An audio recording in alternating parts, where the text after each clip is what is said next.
Brodie, Kane, welcome to my podcast.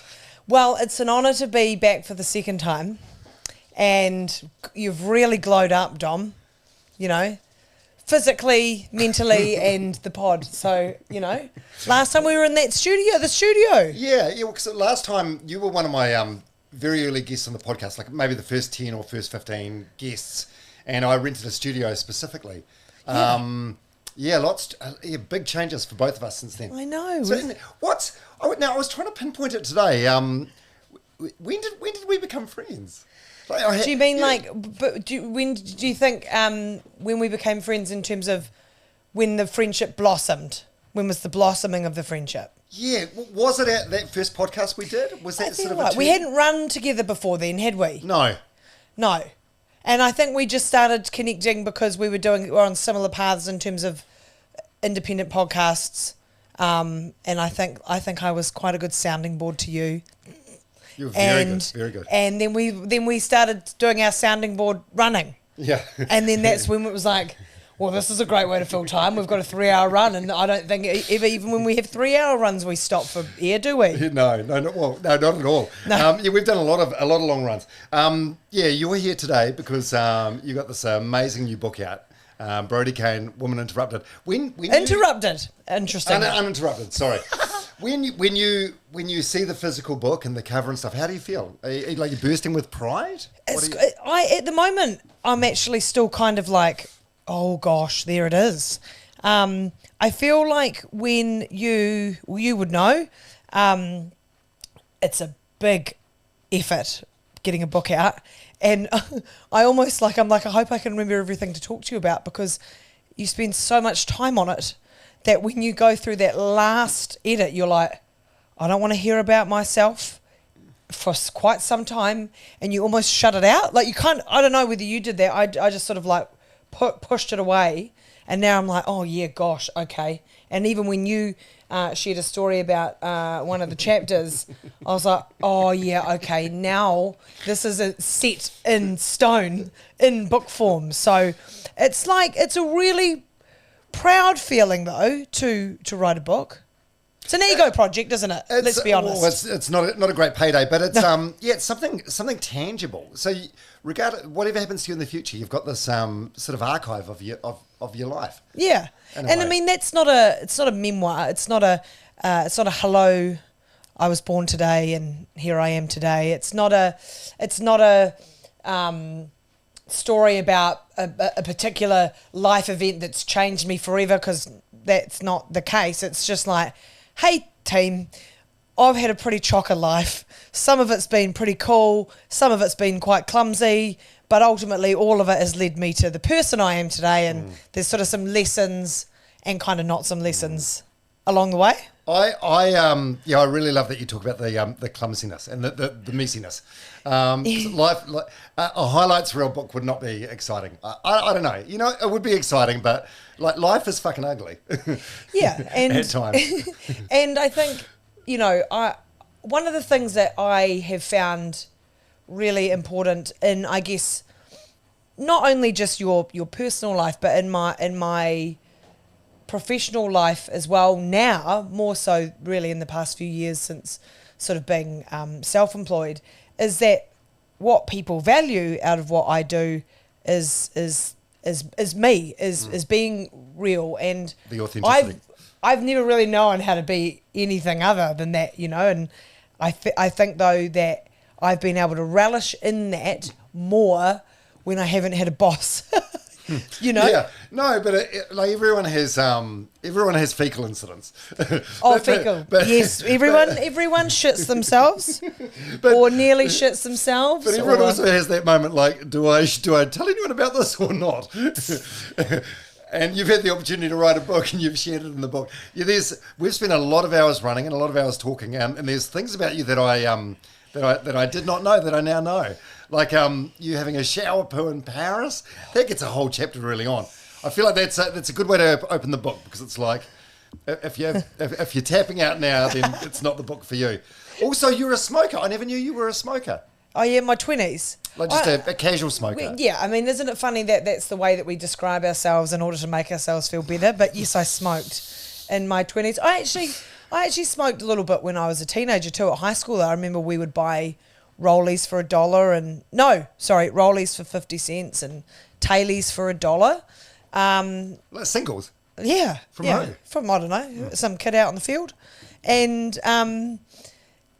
so, yeah, like I did, when I was travelling, you know, I would smoke on my OE. When I'd go to Bali, I'd smoke because they were like $2. And you were like, I might as well take up smoking while I'm in Bali. Yeah, so I dabbled with ciggies. When the poo incident in the shower happened in Paris last year, did you take up smoking? No, but of all the places it should really be Europe, shouldn't it? Because it's still very fashionable over there. The French make it look so nice. No, the poo incident. I mean, do we share that with the people, or do we? What do you think? Maybe there could be a book. Maybe that's a book treat. Well, I don't know. I'm like, I know some people find it really off-putting. Sometimes I do these podcasts in bare feet, and people find that really off-putting for the YouTube thing. The fecal thing though, like everyone shits. Well, the thing is, one of the there's 2 shit stories in the book. I actually wanted to call the book "I Shat in the Shower in Paris" because I just thought that would sort of like lure people in. But then it was also kind of too similar to that someone shat at our wedding podcast or something like that. But that's right. I get turned into a true crime podcast. Yeah. But no, there's 2 in there, and one story though that I do roll out quite often in my keynote speeches is when I shat in the jungle in Brunei when I was in the army. So that's in there too, but that's that's an old regular because that's a ripper as well. And look, better out than in. And I've grown up with I enjoy poo humour, so I find farts funny. A fart to me is never not funny. And I have a bit of irritable bowel syndrome, so I'm a regular shitter, full of shit, so to speak. I think it's good to share. By the way, on that, the last couple of long runs we've been on, I've had severe running farts, and you've never said anything or acknowledged it. Do you know neither that did Prue, who we ran with the other day? Am I getting away with these, or are you just choosing not to humiliate me? I thought that the other day, to be honest. I thought that there was a couple, and I wasn't sure whether it was your shoe creaking on the. Okay. But yeah, no, but. So I almost got away with that. Yeah, but I'm not offended by that. I'm like, go off, Dom. Like, you get that out. Okay. Yeah. Oh, another thing in the book that I didn't know about you, the stuck tampon incident. But then again, I mean, how would you bring that up on a 3-hour run? Dom, you won't believe what happened to me. Yeah, that's not. Do you know that what's horrible about that is you actually it is your worst nightmare because you hear about toxic shock syndrome. And I think though at the time that happened, and you speak to women and it's really common, but you kind of think how you try and figure out how that's logistically possible to do that, but you feel like a dick, like you feel a bit yuck and you feel a little bit embarrassed. And at that particular point in time, that was like almost in the middle of sort of unraveling with burnout, but not being able to deal with it because I was about to jump on a plane to go and do a job of a lifetime. But I was putting off, the body was going nuts. I'd left the tampon in, but I was going to Paris the next day. And it was just, when I look back at that, I'm like, oh my gosh, no wonder you did suffer burnout because all of these things were happening. No wonder you lodged a bloody tampon up there and forgot about it. These are all signs of things that you're just doing too much, pushing yourself too hard. 100%. I think I remember you around that time. You had a lot going on. And me and a mate of mine, Carl, we talked about going to business with you, like a podcast business. And you were like, not today, not this year. Yeah. But being a male, I've got very limited understanding about anything menstrual. But surely it's like one in, one out. You put one in, you put it out, you replace it. Dom, Did you double park? You would think so, but I couldn't even. The worst thing was when the doctor was like, there is a tampon up there. I'd removed one because she was about to do what was she, like almost like a cervical smear thing, which is super pleasant. There's like this thing that it's like I call it a duck beak, that's the shape of it, and it goes in up your vagina, and then they open it up, which is super lovely, as you can imagine. And then they scrape your bloody cervix. Divine experience. And so she was about to do that. So I'd gone, and at this time as well, I was going through this really big bleed. So I was going to see what all that was about, and so I'd gone to remove one, and then she puts the duck up. She's like, "There's a tampon in there," and I was like, "Oh my God, I don't know how long it had been in there," and when I went to go get the blood tests because we didn't know, I was showing signs of an early infection. So I was jumping on that plane to the Rugby World Cup the next day. So I just sort of fell apart, pants down, in tears, with this poor amazing doctor that I go to, and she was like, "Oh my God, it's okay." I was like, "No, it's not okay." And then of course, I had to go and get the bloods and do an ultrasound and all this. I went to the hospital on my way to the airport the next day to go and see what was wrong with my bits. It's a frantic story in the book. It's like you had a 4-hour window between going to the hospital and going to the and then there's the 30-hour flight, and then that's when you poo in the shower in Paris. It's a hell of a couple of days. Hey, well, it was a lot. Well, it was like both ends were like telling me something, weren't they? They were like, "Mate, you need to slow down." So, but yeah, I mean, it's not exactly what you want to do when you go to Paris, eh? not the really. city of romance. Not really. Shit in the shower, but hey, it's a good story. Yeah, there's so much to get through. I am mindful of the time though, because you have podcast length shamed me in the past. I told you I had a podcast with Justin Marshall that went for just under 3 hours, and you're like, "Ooh, Dom, no one needs that much Justin Marshall." Well, no one needs that much anyone, Dom. No one. Who would you listen to for 3 hours? Like, if you not your own guest, who's someone I would go and listen to someone on stage. Maybe I'd go and listen to someone like Obama or David Attenborough or something on stage, but I don't know. I mean, look, if you want me for 3 hours, sweet as, but I don't think that's what the people want. They might. I don't know. No, but don't you think like, people can listen to a podcast if you're going on a long run, listen for an hour and then listen to the 2 hours another time. Maybe. Just pause it and... Do you know what? You march to the beat of your own drum, pal. Like you do. I'm here for you.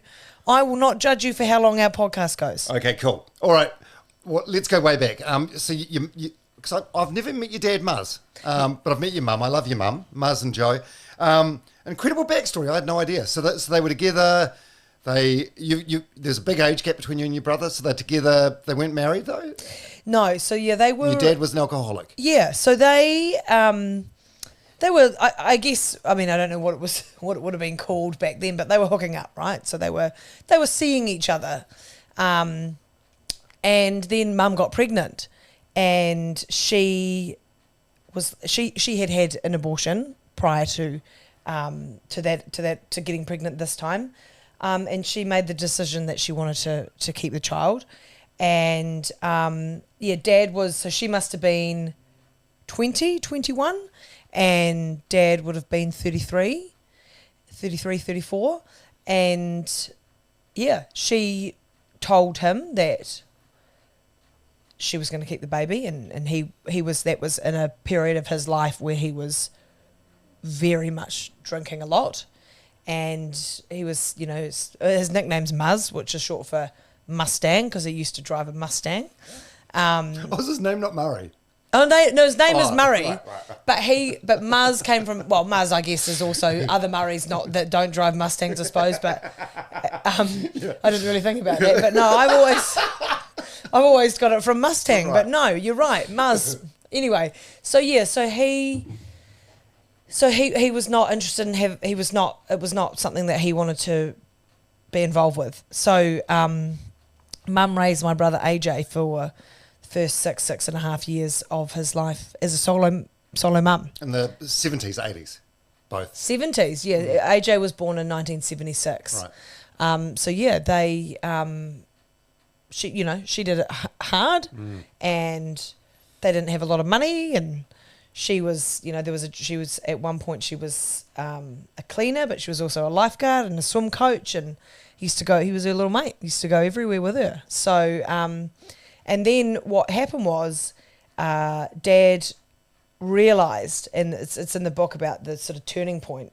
He'd gone to a mate's funeral and he turned up and he was in the dingbats, like which we would probably now refer to as like coming off the back of a bender. And went to a mate's dad's funeral and just went back to the ship after the funeral. They had, what did he say? He had a beautiful silk shirt on, but he had eggs spilt all down it from smashing back some food to try and soak it up before the funeral. And he went back to the boat that he was working on and opened the fridge, and there was a beer in there, and he smashed it. Smashed it, drink, not smashed the glass. Drunk it. And that was to be the last drop of alcohol that he ever had. And so that was, I guess, 38, 40 years ago. And then he turned his life around a bit at age 42, started again, got off the booze, wanted to be back involved in AJ's life. And then after a bit of time of just hanging out with AJ, wanted to sort of start taking mum out for catch-ups and that as well, and then they got back together. So they rekindled. It's a wonderful story. Yeah. What was the catalyst? Was it his mate's funeral, or did he get bored of being? I think it was the funeral that it was like, you're a sack of shit.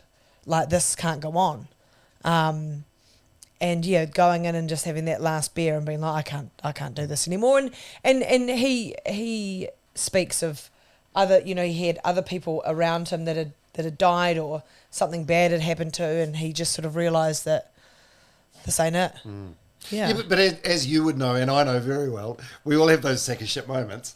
And then for a week later, you might be good, and then you're like, oh, it's a sunny day. Yeah. So you crack into it again. I think to make that commitment and stick with it for 4 decades or whatever is incredible. But he was an alcoholic. Like his life was unraveling, and he drank so much all the time, so it was destroying his life. Not just once, not just on a Sunday afternoon down at Swashies, we can't be too judgmental. Miss 11 bottles of gin during lockdown. Yes, no, that's true. And he is always aware of, because I have an addictive personality, right? So I'm always aware of that as well, 100% in terms of, I reckon, that lockdown changed, added, drinking patterns that are not healthy. Well, you had your reasons. We'll get to that. Okay. I'm just playing with you. And then you were conceived. So they got back together. And yes. You were conceived in Singapore on a stopover on the way to Bali. Did they have a night's accommodation, or was it like an airport toilet? Actually, do you know what, Dom? I actually haven't asked them that. How long was the stopover? It's a key piece of information. To be fair, I haven't. Well, actually, no, because the yarn always was that I was conceived in Bali, but then I think they were like. Doing the maths, and no, it's look. You can ask if you like. I don't entirely need to know the intricacies of said arrangement. I'm very grateful for said arrangement because I'm here. Yeah, but I've got supplementary questions. Like, did they have a night at the Marina Sands, which is a beautiful hotel, or was it a 4-hour stopover and it was like an airplane toilet? Well, was it actually mid-air? The year was 1985 that it must have happened. Okay, so pre-Marina Sands. Marina Sands isn't there. Look, key piece of information I can't give you. I'm sorry. Yeah, so then I didn't realise your parents split up so late in the piece. So they only split up like 8 years ago, 2016. Yeah. Why? They just outgrow each other, or? I think, not wanting to speak for either of them or sort of. But also it is something that we talk about. But I think their lives just got a bit different in terms of where they both wanted to be, but they'd also stopped talking to each other in that kind of way where in the way that they were always so good at doing that. They were good friends, they were a good team, and a few pretty stressful things in their lives I think also contributed to it. Like, Mum, he went through bladder cancer, and then he finished work, and so bear in mind as well, Muzz he'd always worked on the Arahura, the Inter-Islander ferry, pretty much almost as long as I was alive, but he'd always worked on ships, and so half of his life was not at home. And so then I think when he stopped working and went through the cancer, and then Mum got ceremoniously sacked by the government when she was on Environment Canterbury, so they went from like 2 jobs to nothing, and so there was financial strain and just big and the cancer and these big stresses, which again it's not from my point of view in terms of, I don't think they ever fell out of love. They just stopped talking and stopped being teammates. But in saying that, I think that's a really, really tough decision to make at that age, because, when you're in, like, Mum was in her 60s, early 60s, Dad was in his 70s. When you split at that age, you think about not only the emotional ramifications, but it's, hard financially when you get half and you get half, and it's not a massive amount. So I dare say that there's probably a lot of marriages out there that stay together probably because the thought of that alone is hard to do that.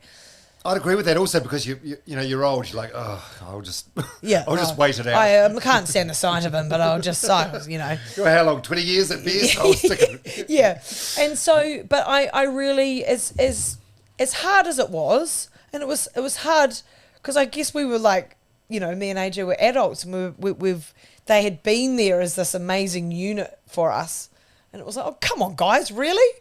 But ultimately, what a brave decision to, in the end, identify that they were living 2 different lives and that it wasn't going to work. Oh, absolutely. Yeah, the path of least resistance would be just to stay together and, carry on being like mildly unhappy, I guess. Yeah. But I've never met your dad, so I don't know much about him. But he was up here the other week. You took him to the Warriors, so that looks like a close relationship. And your mum, incredibly close relationship. Yeah. You live together. Yeah, I think there's not a day that goes by that I'm not so, overwhelmingly grateful for those two. And, sure, I live in a different city to Muzz now, but like that guy has just been absolutely in love with me since the day I was born. And, we always joke I could do no wrong. Pretty accurate. The truth. And what I love about Muzz is that he's like one of the OG, like he is such a feminist. He's probably more a feminist than I am.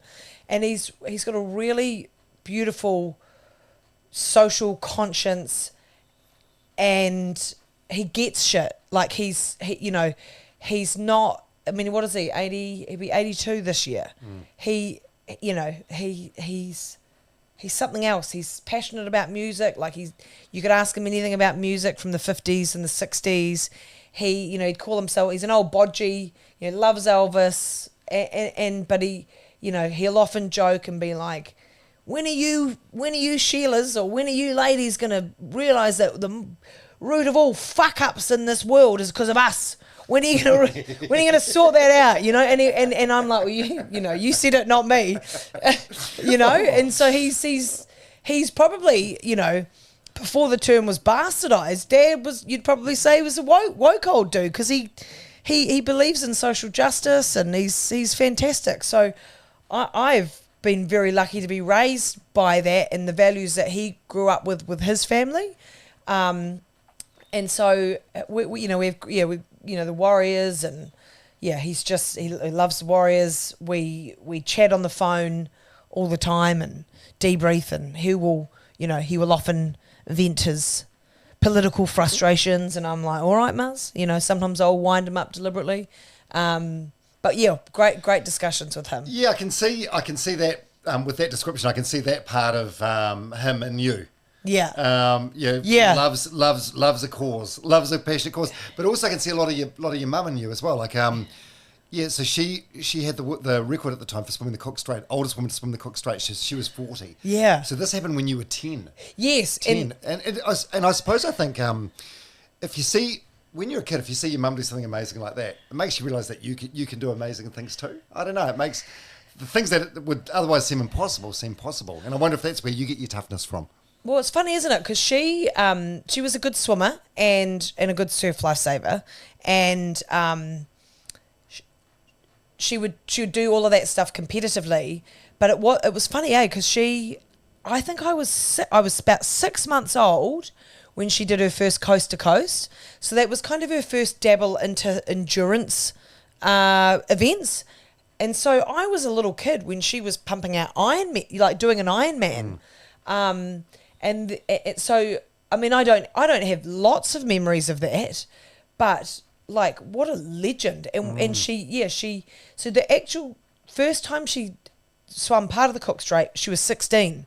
So she paced for a guy called Perry Cameron, who I believe might have been the first guy to go north to south, or very early days. So she paced with him, and so she swam a good chunk of it back then, and always said to herself, I must go back and do that.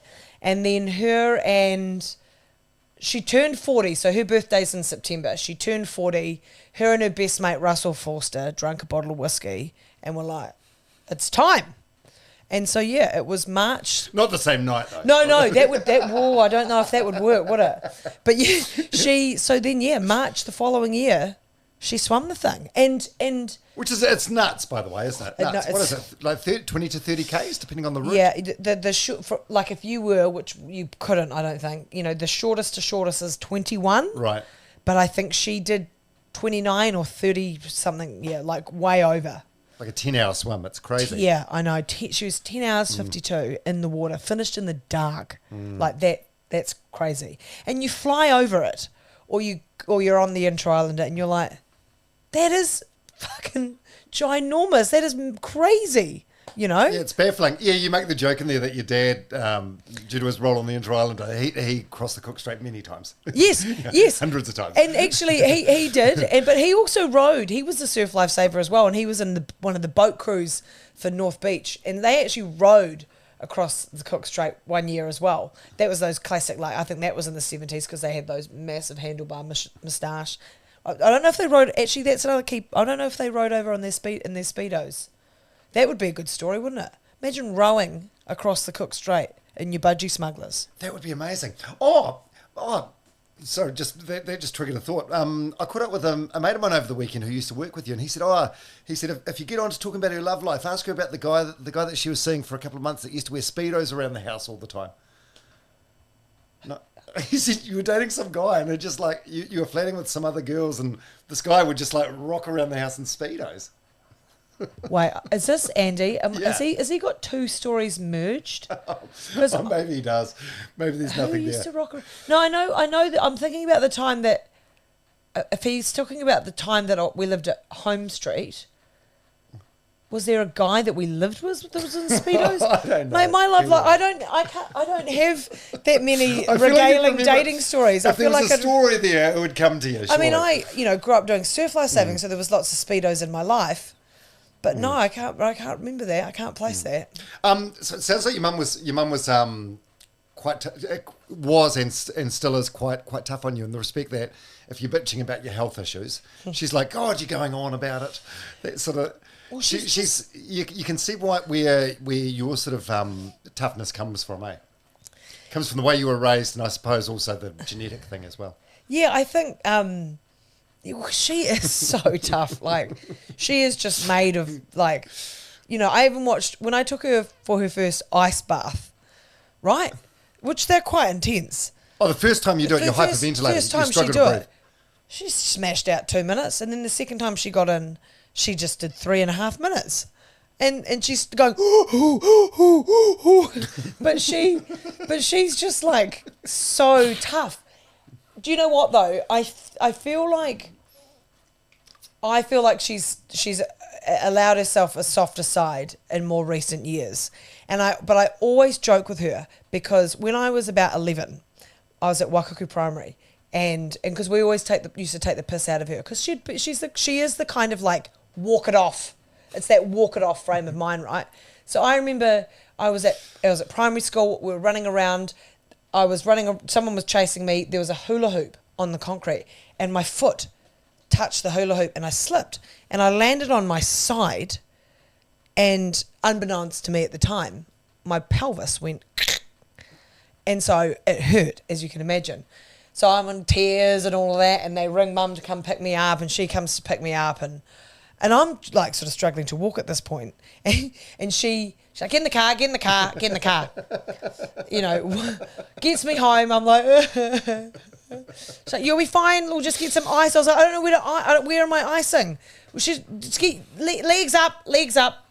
And then she's like, look, I've got to go out. So she had to go out. I couldn't walk. Dad gets home and he's like, oh, for fuck's sake, Joe, she's clearly in a lot of pain. Right. And it's because he's the soft and sensitive. Yeah. So they took me into the hospital. Sure enough, I'd fractured my pelvis. So we always say that, like, whenever she says, walk it off, it's like, now, do we just want to think about that? Should we just assess that? So she is tough. She has instilled toughness in me. And I think an element of that's probably generational too, isn't it? That kind of...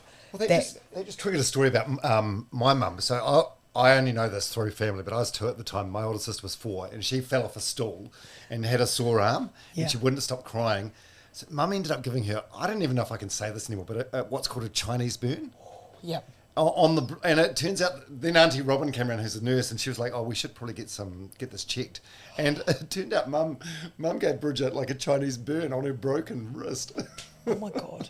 Yeah, they just sort of, is that like just toughen up mentality. But I think that mum doesn't necessarily, like, she is, I almost think sometimes she's too much of that on herself. But I think she really, like, her caring nature to everyone is unreal and just amazing.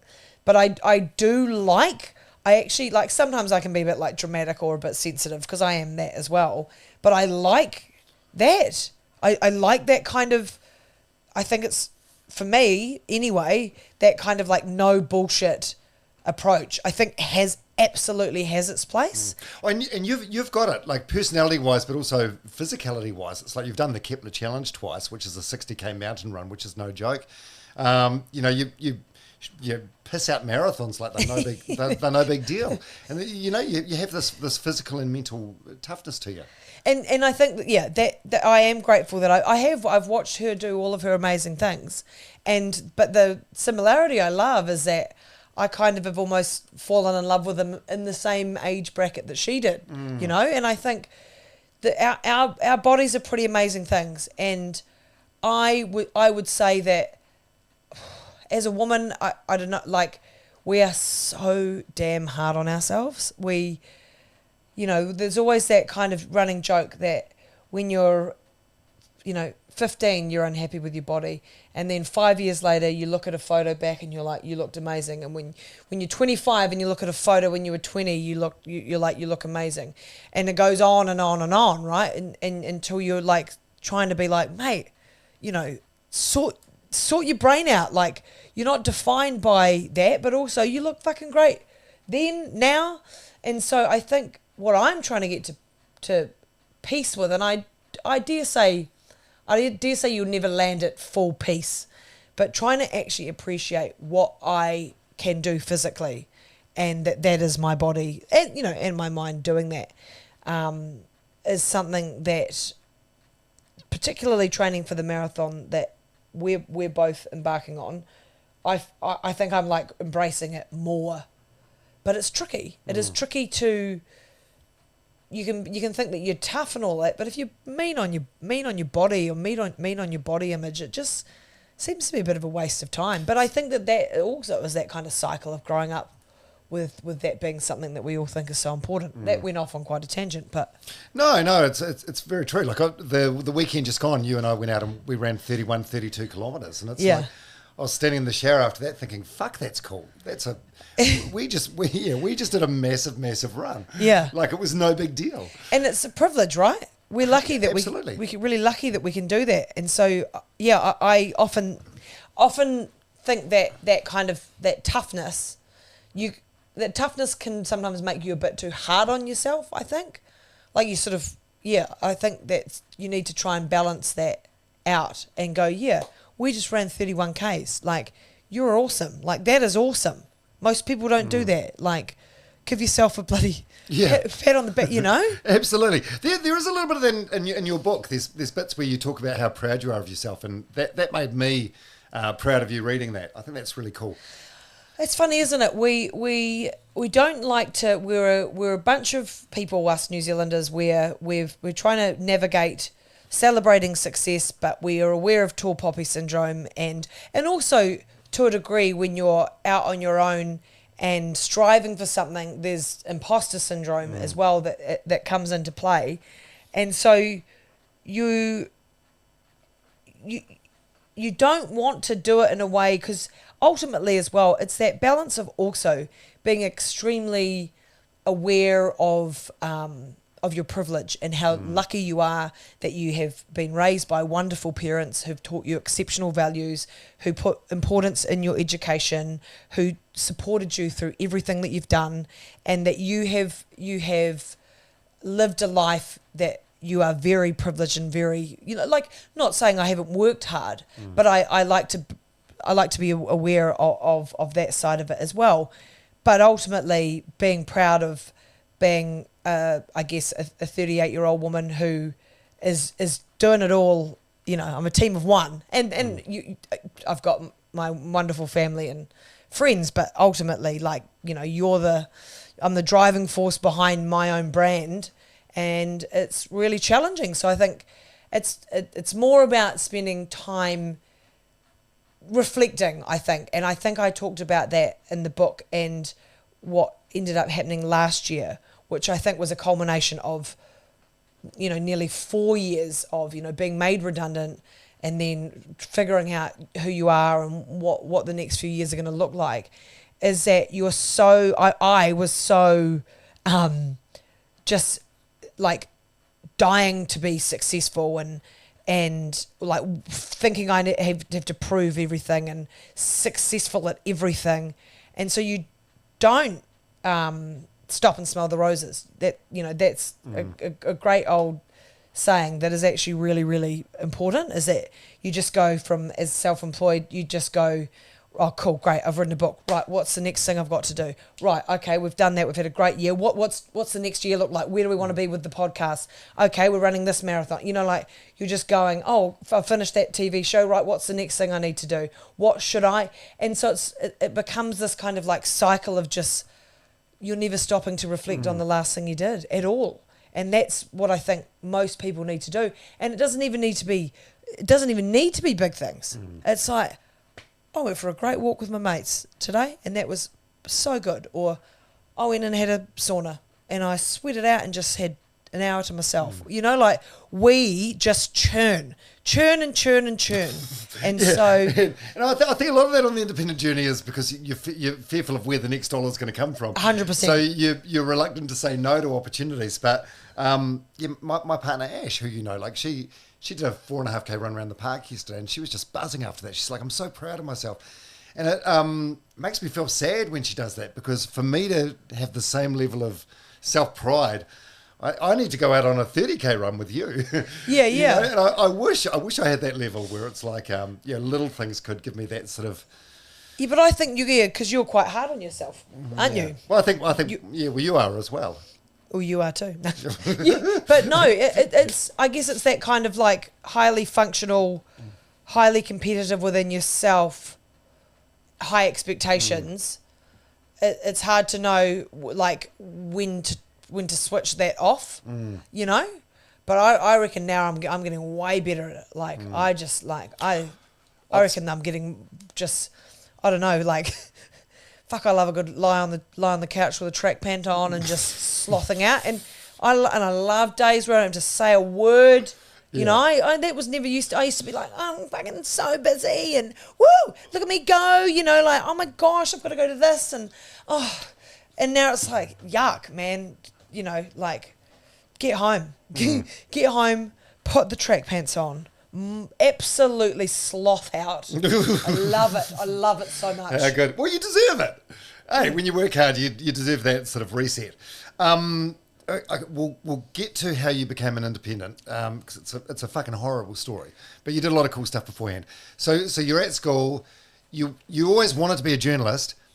And then, but then you dabble in the army for a little bit. I feel like that comes back to your mum as well. Like you just having this thirst for doing hard stuff. Yeah.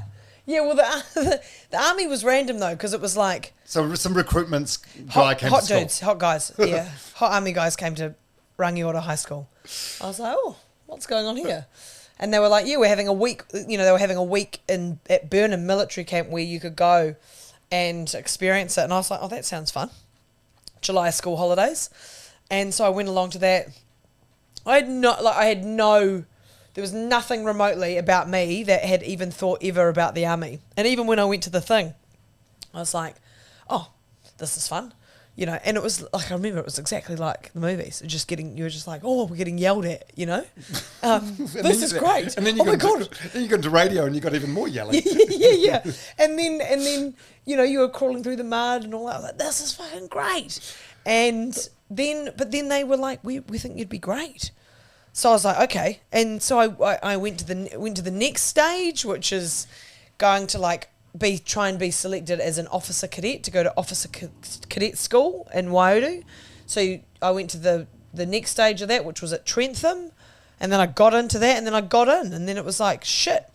So instead of having one last kind of summer before uni, I went to Waiodu for all of January and all of February and did my basic training. And it was crazy. Yeah, you talk in the book about how Waiodu's like your Roman Empire. How often do you think about Waiodu now? Is it like daily, weekly? I reckon I think about my time in the army. Yeah, it would definitely be a Roman Empire, eh? Because there's so many parts of your experience in the army that, like, transfer to life. And like what? One thing I noticed, when we meet for a run, you're never late.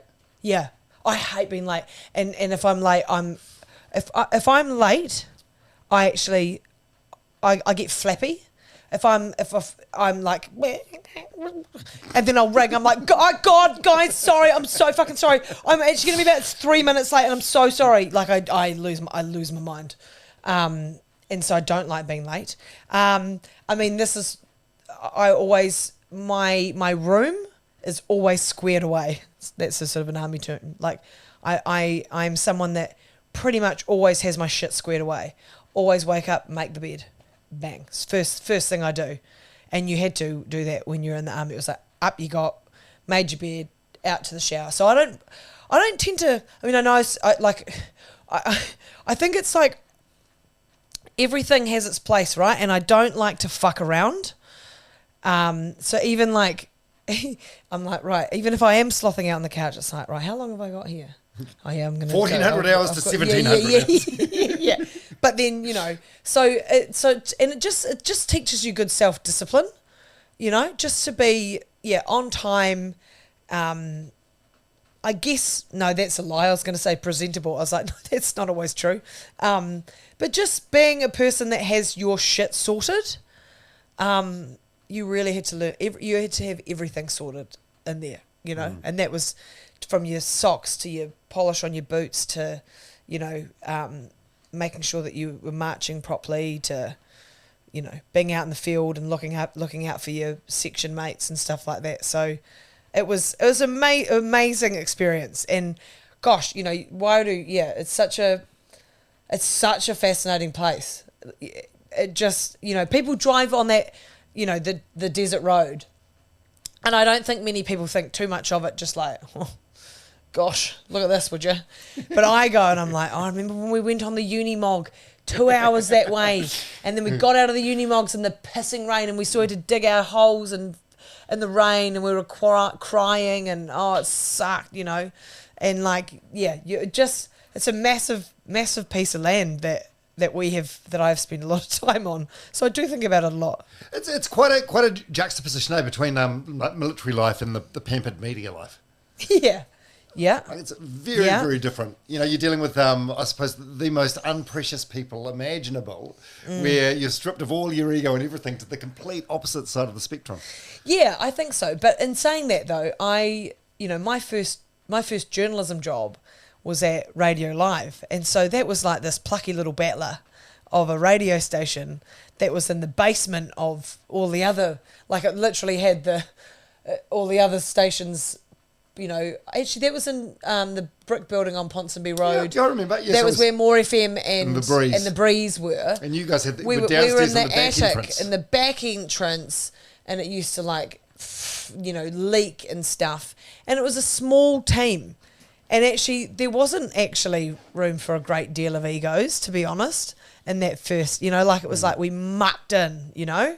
But yeah, it's a very, very different life because no one is, you are all equal in the army. There's no behaviour. You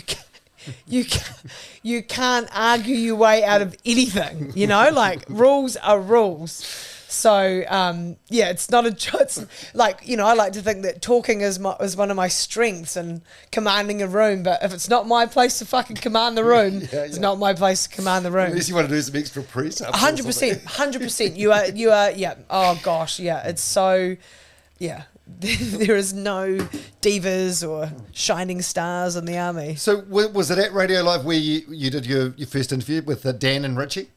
Was that at Radio Live? No. Yeah, well, actually, that was I was at university then, so I was in fourth year doing journalism at Canterbury. Oh, so you're like a trainee. Oh my god. Yeah. And so I had just started working with. This was how I got in because I'd started working at Radio Works doing like cooking sausages, which you know we all loved cooking sausages at Harvey Norman or Brownie's Mattress Direct, and you know it would be a Saturday and a Sunday, and you'd be hungover as fuck. Yeah. By the way, how no listener has ever died of food poisoning? Well, I mean, it's sizzlers. Can you die of a? I think I'm pretty sure they're pre-cooked within an inch of their life, aren't they? Yeah, but whenever you get like a radio station barbecue out of the lockup, there's cockroaches. True. I didn't think of that. I was just thinking of the sausages. Yeah, it's never cleaned properly. Yeah, someone's being paid $18 an hour. They're not cleaning the barbecue after the activation. No, you're right. And so so that was sort of like how I started getting into actually getting a foot into the door of the building. And then I struck up a conversation with Matthew Petty, who was the Christchurch journalist for Radio Live. And so I would just go along to things with him or just like pester him. And then I remember just doing enough of that and just seeing how he used to write stories and file voice reports and that, to the point where he was going away for a week and they were like, do you want to fill in? And I was like, yeah. And so I did. And then I remember one of the days was the All Blacks were at the Heritage Hotel in Christchurch, and could I go to the press conference and that? And it was like, oh my God, yes. And it was like, oh my God, what am I going to wear? Like, never mind, like, what am I wearing? What are we wearing? And so, yeah, and that was when, that was like peak Richie and Dan, you know? And I just remember just being so, like, my pits were just, I had sweat dripping down my back. I was just so sweaty and overwhelmed, but just desperately trying to just be demure. It's hard to imagine because you seem so comfortable. Were you not back then? You were just like crippled with fear, or you just wanted to do a good job? And I think I wasn't crippled with fear. I was just. Were you like acting as a journalist? Like, what would a journalist? Acting? You weren't being Brodie Kane. You were just being like, what would a good journalist do in this situation? I think in the early days, in that circumstance, I think I felt like that's a very male-dominated space as well. I do not remember if there was another woman journalist there, but I'm 99.9% positive there wasn't. And I just think I felt overwhelmed. Like not that I would. I mean, to be fair, if you go to it's a bit different now, but they're intimidating places. Male sport press conferences, you know, there's a lot of swinging dicks around, like wanting to ask the most important question. So they can be kind of lame places at the best of times. Oh, so it wasn't like a one-on-one, was it like a... Oh, no, I did have one-on-ones, but I just was like... Yeah, it's the environment you're talking about, it's a lion's den. It's awful. You know, and so, I mean, I couldn't give a fuck. Like if I went to something now or even when I was working on breakfast and things, like when I worked on breakfast and even 7 Sharp, I had to go and be the dick that asked the silly questions because we were being wacky or like, you know, being funny. So you had to learn pretty much to not judge the stink eye that some of those senior men presenters might give you. Because when I was at the Edge, we'd have to go along to some of those things, and you'd have your different objectives. Like we'd want to get something like a funny question and answer out. Yeah, and you'd put your hand up, you'd ask a silly question, and all these like reporters, like people who've been doing it for 30 years, that you could hear them like under their breath. Yeah. Because you're not asking a quick question about the rotation selection policy for the next test or whatever. Yeah, and I think, but do you know what? I mean, I think a lot's changed now because you've got wonderful colour injection by the likes of, you know, Crowd Goes Wild, for instance. So actually, that all now personality-based reporting has its place, which is great. And I like to think that... we were part of that in the early days of 7 Sharp. And as much as 7 Sharp got an absolute flogging, that was a turning point in terms of instead of just being, let's just report the news or let's just stand and do a piece to camera, it was about telling a story in a different way and the reporter being able to show their personality with the talent. So that has, and I'm not saying it was just 7 Sharp, but I think that and as I say, like Crowd Goes Wild and places like that have paved the way for that to be more than normal now. You know what I mean? Retrained expectations. Yeah, okay, since we're on there, let's talk about 7 Sharp for a bit. So, so 7 Sharp's still on now. It's with Jeremy and Hillary. Yeah. When you started, like previous to that, it had been like the Mark Sainsbury show, whatever Close it was up. called. Close yeah, up. yeah. Yeah, and then 7 Sharp came along. So the main, so you were sort of out and about. And I was out and about. It was Greg Boyd. Rest in peace. Jesse Mulligan, Alison and Moore. Ellie Moore, yeah. Yeah. And so what the project ended up sort of becoming was what sort of you guys did in the beginning. But I think, again, this is when TV was still very big, like compared to what it is now. I think people just hadn't seen something like this before, like a light-hearted sort of... light-hearted current affairs at 7? This is the thing, right? You know, that was when, I guess, if you think back to then, that was probably almost a real pressure point of when the hunger to maintain those ratings of an era that we were actually probably not fully aware at the time growing out of was the pressure to win that audience and the pressure to hold on to people was something that was hugely being fought over, right? And so TVNZ at the time were looking at ways to, I guess, freshen up what was happening at 7 o'clock. And I think that, like Close Up, you know, and remember what was before Close Up? Homes, you know, like, so you'd had these massive, like, flagship shows that had been on for a long time, but there was an appetite within to sort of change that.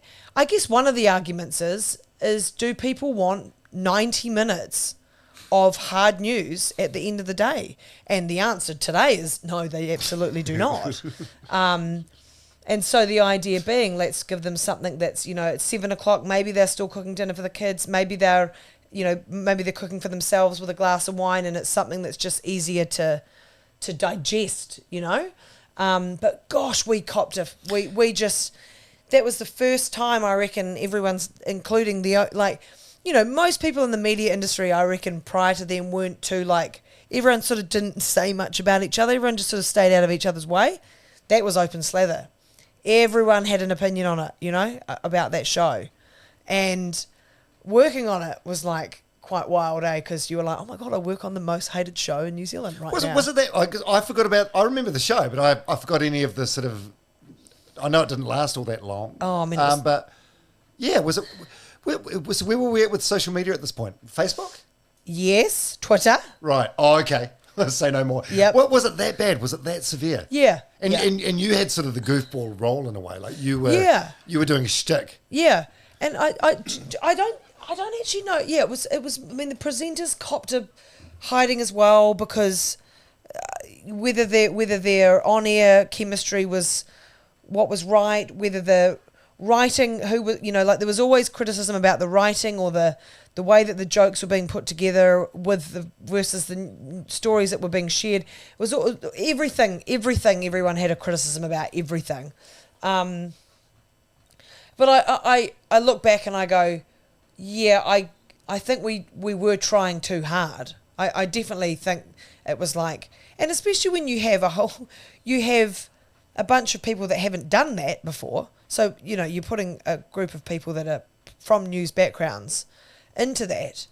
But we did. And that was you're right, there was like Facebook, Twitter. You did read everything. So, but, it's a show that has certainly, evolved, and then there's been, many different changes in presenters. We've, even remember when Mike Hosking and Tony Street were the presenters. It's sort of like become this thing, and gosh, we know that the landscape of mainstream media is so crazy at the moment that I don't even know if you could even. I don't even know what will be around in the next 5 years. Like, it's wild. Well, the thing is, it just doesn't have that care factor anymore. You could put that show on, excuse me, now, and there's just not the mass audience to care. But you talk in your book about you've got a saying called pit of despair, which is like your lulls in life, like mentally and physically. Was that a pit of despair? Do you know, it's not, no, it was hard. I'll tell you what, it's hard. It was my first on-air role, and like being in front of the camera. And a big opportunity. Yeah.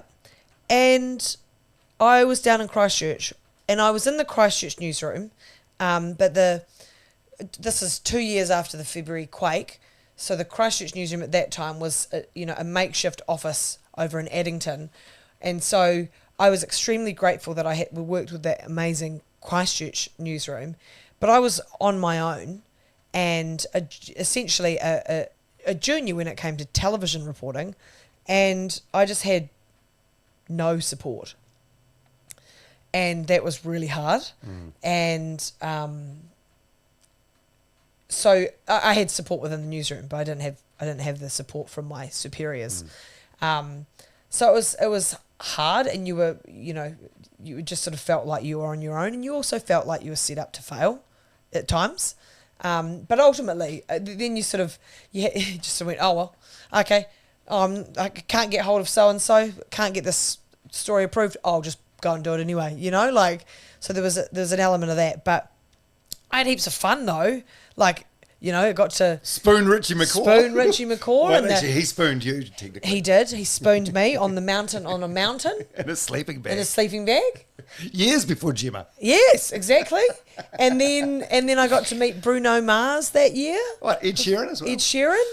And so I think that was like a year that I learnt a lot in a way that possibly, like pushed into a really difficult position, but like toughened me up, which I think you needed to be. You needed to be in that industry.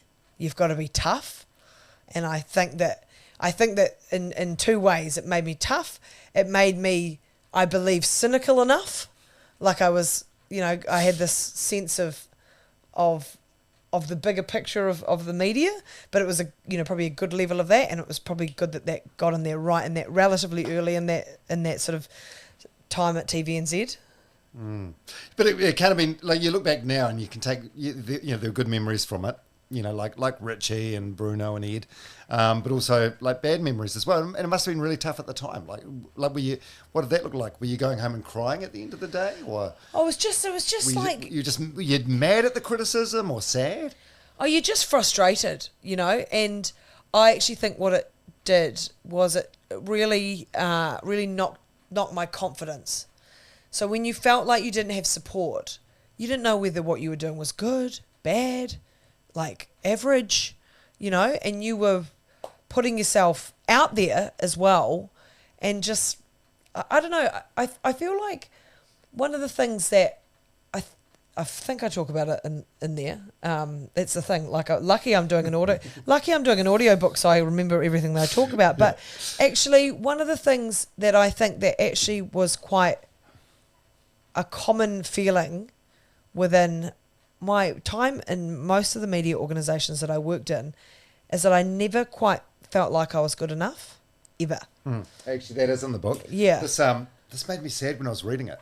Yeah. This is Paige, and because I know you pretty well, but I suppose I've never, I don't know, because we're going out on runs, so I've never seen that vulnerable side of you. But that's the bit I highlighted.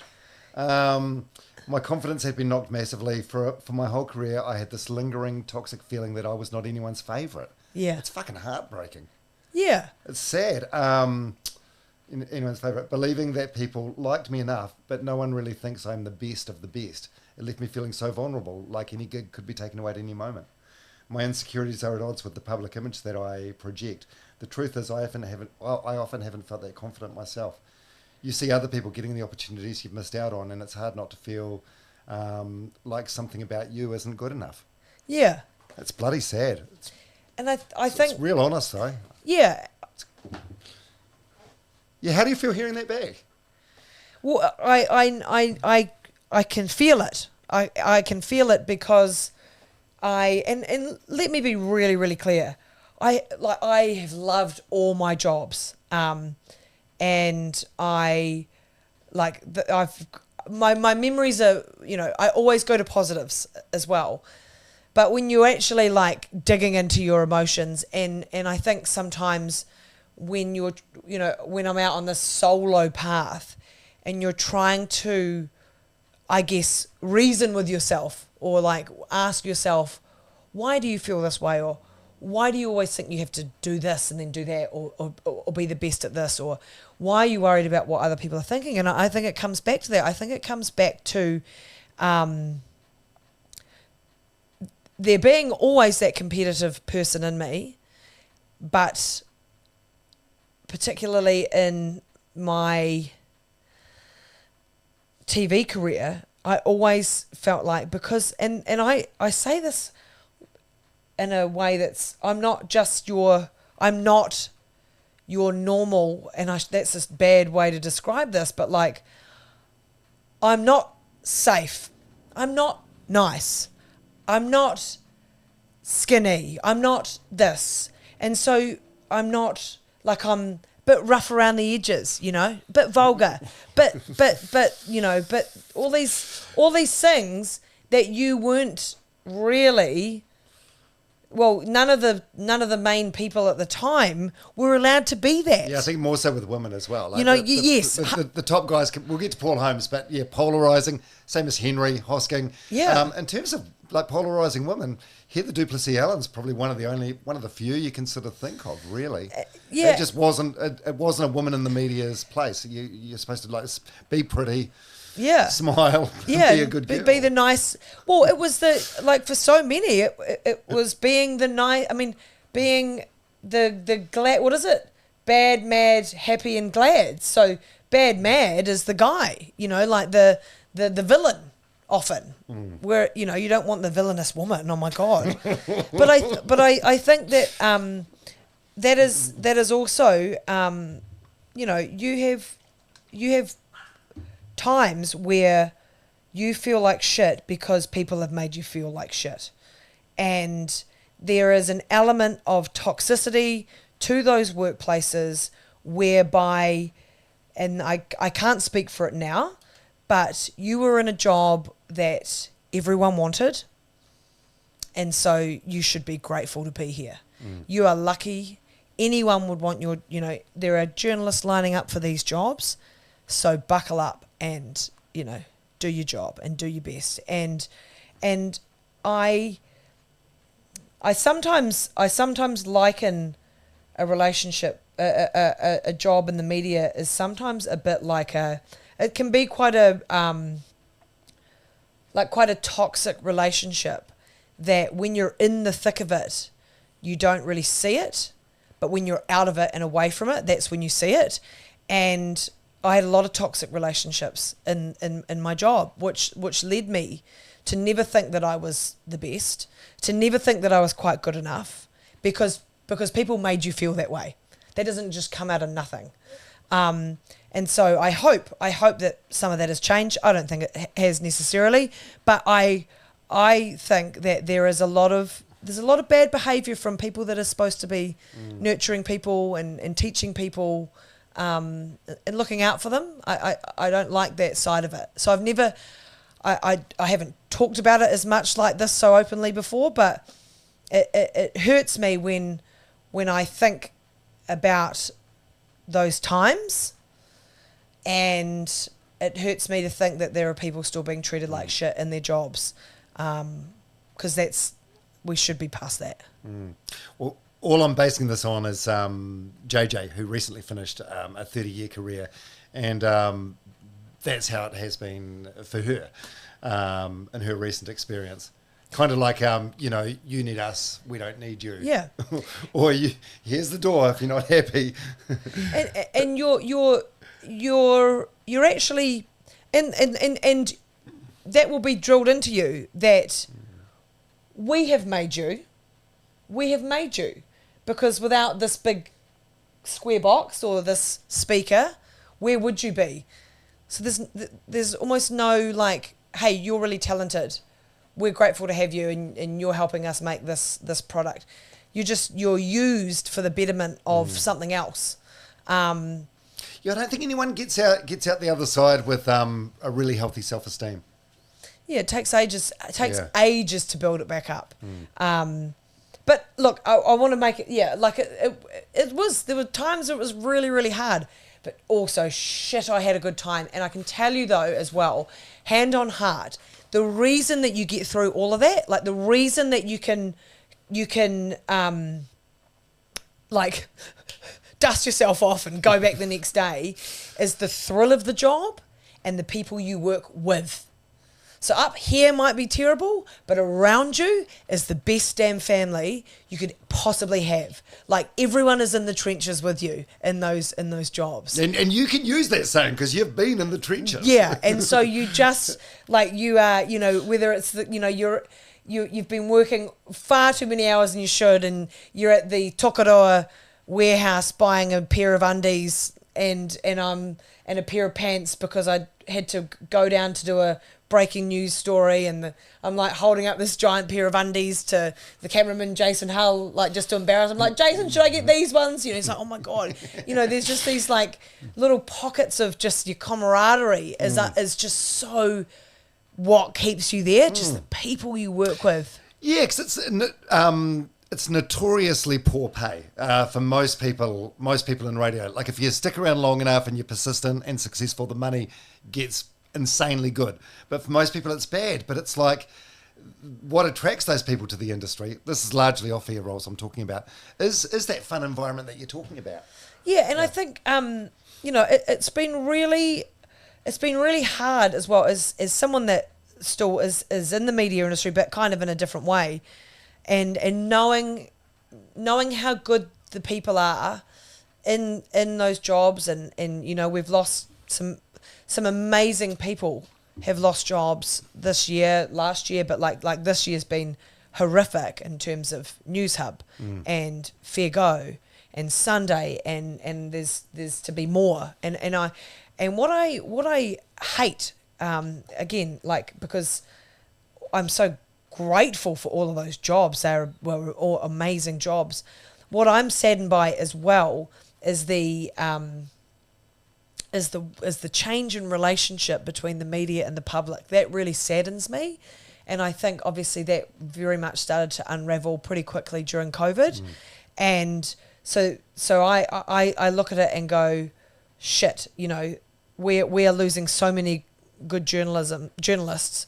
We are losing so much important content. But that saddens me. But on the other side as well, which saddens me even more, is that the relationship with the public has never been as bad. The trust, you mean? Yeah, and I hate that, and I'm really worried about that for the future. I'm worried about the fourth estate, the erosion of the fourth estate, but also that just people don't trust the media anymore. I think it's really worrying. Yeah. Because with the rise of social media and AI and things like that, who the fuck's going to know what's real and what's not anymore? And yes, I'm not saying that, like when I say the media, gosh, that's, you know, but there's so much problematic. There is so much problematic with the media, and sometimes the media pisses me off because I'm like, oh gosh, you wonder why people don't trust you. But ultimately, I go back to all those people that work in there. They all want good things for the public. They all just want to do good things by the public. Otherwise, they wouldn't be there. Yeah. So it's sad and it's worrying. And so I don't know. I don't have the answers to that. That's just me just throwing out a grim reality. Yeah, nobody does, but it's just evolving so quickly, but it will reshape itself and reincarnate into something different. But nobody knows quite how that's going to look, I guess. Yeah, I think you're right. I think that we're in a point at the moment, aren't we, where it's like there's just an oversaturation of everything. Everyone's angry everyone's angry, and you know the level of distrust is huge, but maybe it will sort itself out.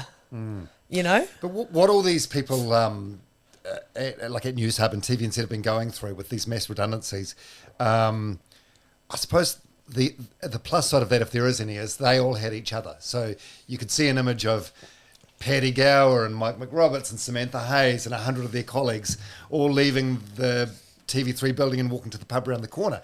When this happened to you in February 2020, right at the beginning of just before the pandemic kicked off, you were on your fucking own. It was you and your co-host Dave. Yeah.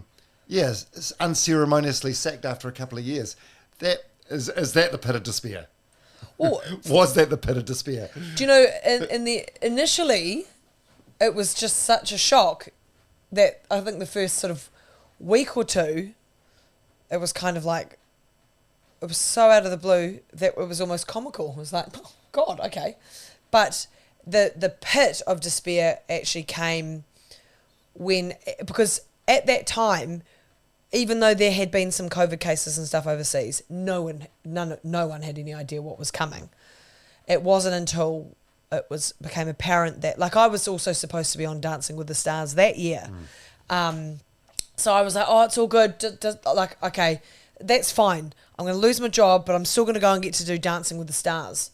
And then of course, you know, like, then we go into lockdown and things. And then you just see in those first couple of weeks of lockdown, like a whole bunch of, like, I'm pretty sure Radio Sport got gassed. All the wonderful journos, like Bauer got gassed. And it was like, holy shit, you know, there was pay freezes or pay cuts and everything. And I was like, there's no way I'm going to get a job anywhere. There'll be no jobs to get. So probably, and then dancing got canned. And I was like, wicked. What the fuck am I going to do? You know, so that was probably, and that was why I bought 11 bottles of gin for lockdown. Why did you go a dozen? 11's a really random number. No, I think truth be told, we got 6. I ran out, and then we managed to figure out there was a person doing booze deliveries. So it was like 2, 2, 1. Yeah. Yeah, the amazing thing about that awful thing to go through, and the timing couldn't have been any worse. But redundancy like that feels really personal, even though it's not. So, yeah, you were doing the hits in Christchurch. I was working with John on Ben at the Edge, and the hits had, like, poached them over. Rumour has it in the industry they were paying them like a lot of money. So they thought we need to, like, get them in as much markets as possible. So they axed some of the local shows. So you were just like...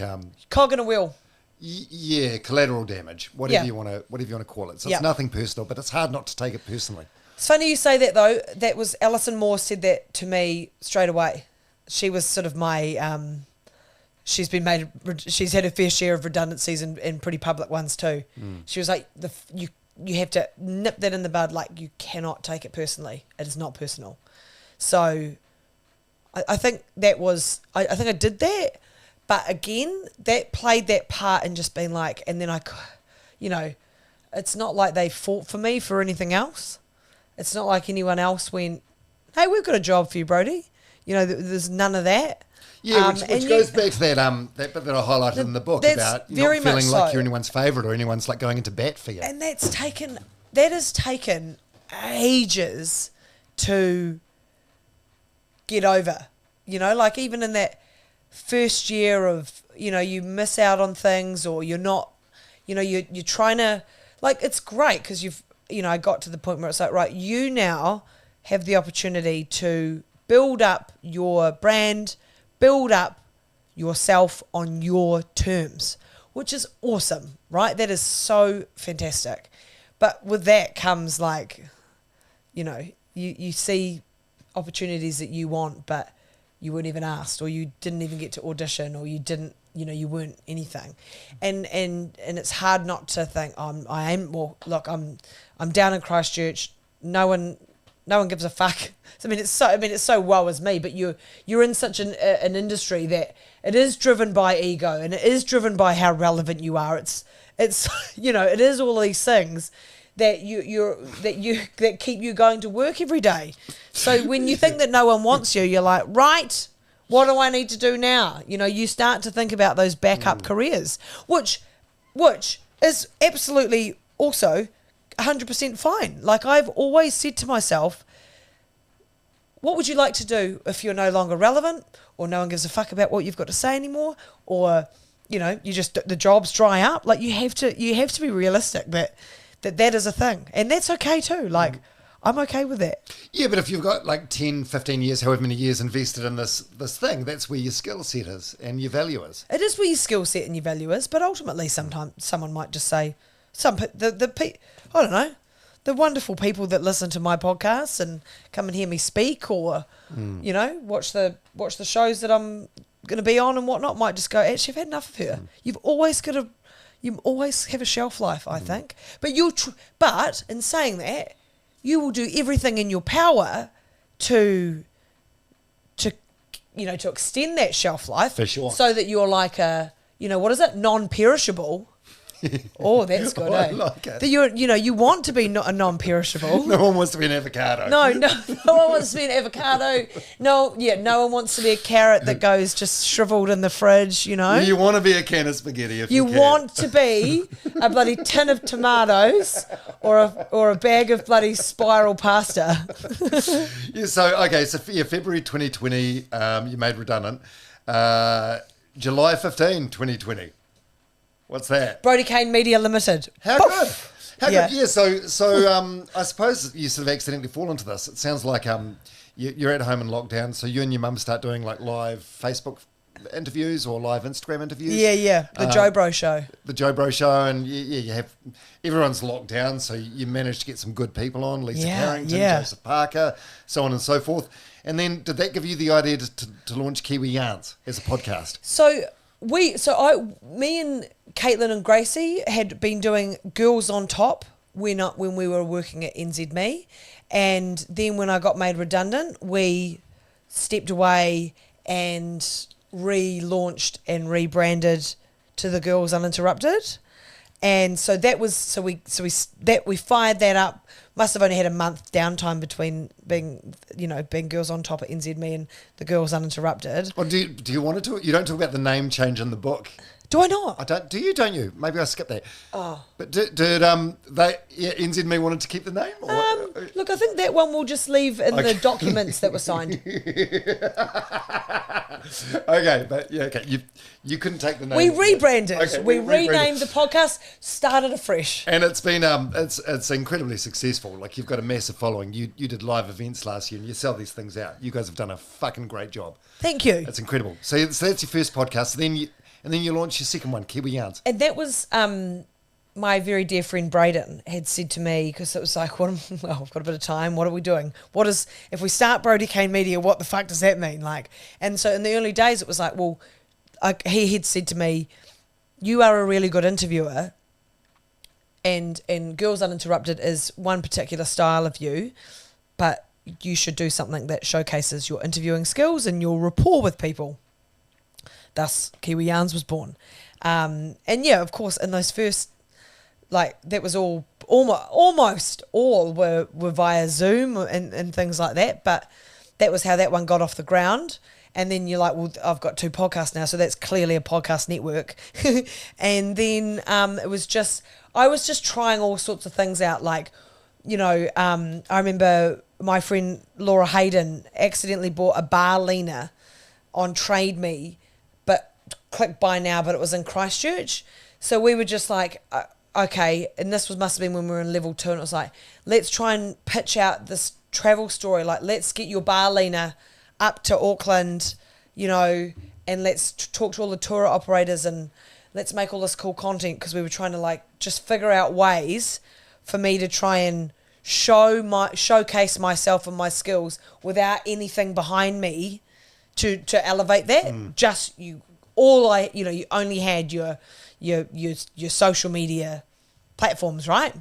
So yeah, so we were doing things like that. So we managed to like convince, we got up the country, we had a van that we got sign written, and we went up the country and we filmed it all and put it all up, and it was very cool. So we were just trialing all these things. But the podcasts were just sort of hissing along. But it was all me. Like, I was doing everything in the podcast. So recording, editing, distributing, all of the tasks, all of the tasks. And it's a lot to take on.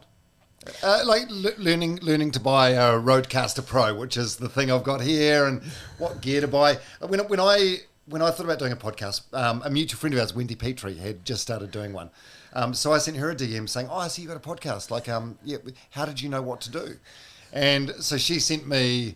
She said, I didn't know, so I asked Brodie. Yeah. So then she sent me like the flow chart or whatever from you. Yeah. It's a lot. So now if anyone else asks me, I always try and help them if I can, because, Yeah. But I mean... you had to figure that out on your own though. Like you realise if you're out there and you're independent, no one's coming to help you. You need to make shit happen. Yeah. I do need to credit, we had these wonderful, the wonderful girls from the Raw Collective helped us...